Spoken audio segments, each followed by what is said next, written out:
2026 schedule for Douglas County. Let's talk about it. All right, I'm going to be doing these throughout the rest, obviously, of the spring. You know what I'm saying? The rest of, obviously, the winter as they continue to come out. I got more on the way. People have been sending them to me. But get my thoughts. All right, so they're going to open this season August 22nd against Newton. Pretty damn good game when you look at the Newton Rams, a team that's looking to kind of take that next step. Always had a pretty good head coach, but a team that's trying to go further than what they've been, obviously, the last few seasons. Now, we know Newton has one of the best running backs in the country, especially in the 2028 class, and Kevin Hartsfield. Dude's a dog, has pretty much offers from everywhere.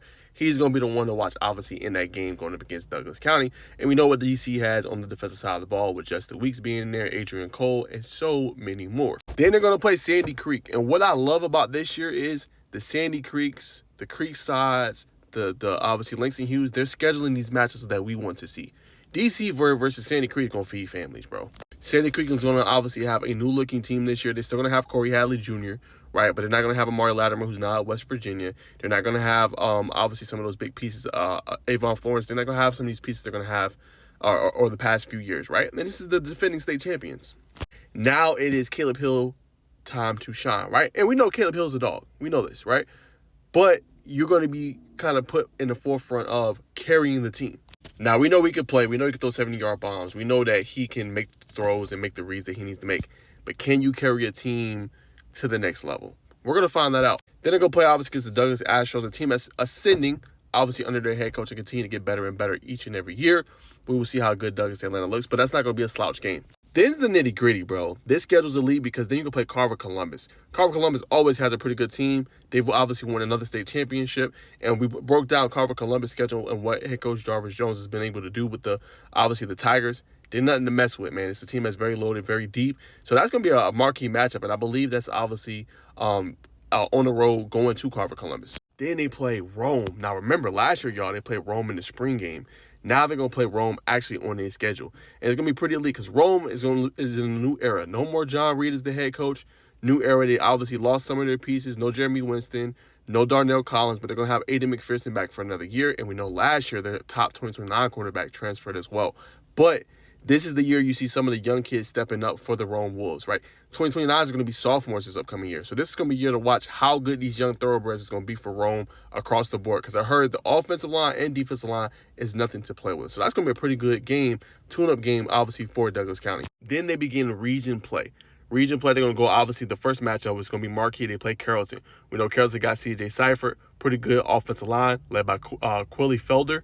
And obviously pieces on the outside is going to be playing at a high level. Carrollton's Carrollton. They are there year in and year out. Now it's just can Carrollton win a state championship under head coach Joey King. That's their biggest thing, but that's going to be a hell of a matchup. Then they play East Coweta. We know East Coweta obviously has that standout safety, one of the best in the country in the 2027 class. Man, dude is a stud, creme de la creme. And we know that's Chance Gilbert, but Gilbert plays both sides of the ball. We know they have Walker Maestro as well and a pretty damn good running back. So that'll be another pretty interesting contest to see what they're going to be able to do. Then they play Northgate. Now, Northgate has a lot of young talent. Some people sleep on Northgate, but we know they got Woody Shattini. We know they have Ledger Clements. We know they obviously have a pretty good defensive line. So you can laugh at Northgate all you want to, but Northgate's a team that's ascending, and obviously last year showed that they can get to the postseason. It won't be easy in this new region that they have, but they're not a slouch team on one to kind of snooze at. Then they play Chapel Hill. We know what Chapel Hill is, man. They should be able to handle business. And then obviously the resurgence of that rivalry. And it's crazy because we don't really see this matchup enough, but they're not far from each other. If you look at, obviously,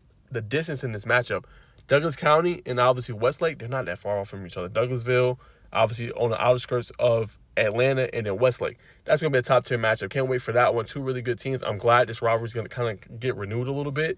And we're going to see what Westlake has with the new head coach at the helm. Always have really good talent. Can the talent finally obviously meet a winning record? And then last but not least, we got Langston Hughes. That will be a scrimmage, a pretty damn good scrimmage between two good teams. They were just in the same region a few years ago. So that'll be good to kind of see how both teams match up, who's going to be able to win that contest, and how good Langston Hughes will be this year. Mook Money or Prince Amari Aminu is going to be obviously the quarterback for them. We know, obviously, they have really good players on both sides of the ball. Can Langston Hughes continue to take that next step? Because they were supposed to be the team that was supposed to play in the state championship. Didn't happen. Obviously, different things happened with Gainesville. Ended up having to have a long wait. Ended up getting eliminated by the Gainesville Red Elephants. But we know the championship might have been even better if they played against TCC. Now, TCC was on another level last year. But it could have been even better if Lexi Hughes was in there. So I'm going to say, to be honest with you, they cooked with this schedule. This is a pretty good schedule to test to see where you are, see how good you are, especially with the power ranking system. You go up against Newton, Sandy Creek, Carver, Columbus, and Rome in the non-region schedule before you go up against, obviously, Carrollton. That is how you do it, in my opinion. And then tough region schedule, obviously, as well, with Carrollton being in there. I think Northgate will be a lot better. We'll see what we get from EC. I think they cooked with the schedule, man. So can't wait. Y'all comment down below, how many games will Douglas County win? I got them winning between 8 and 10 games. I'm going to go 8-2 regular season schedule. They should make the postseason. That's my honest thought. Comment down below, though, how many games you got them winning.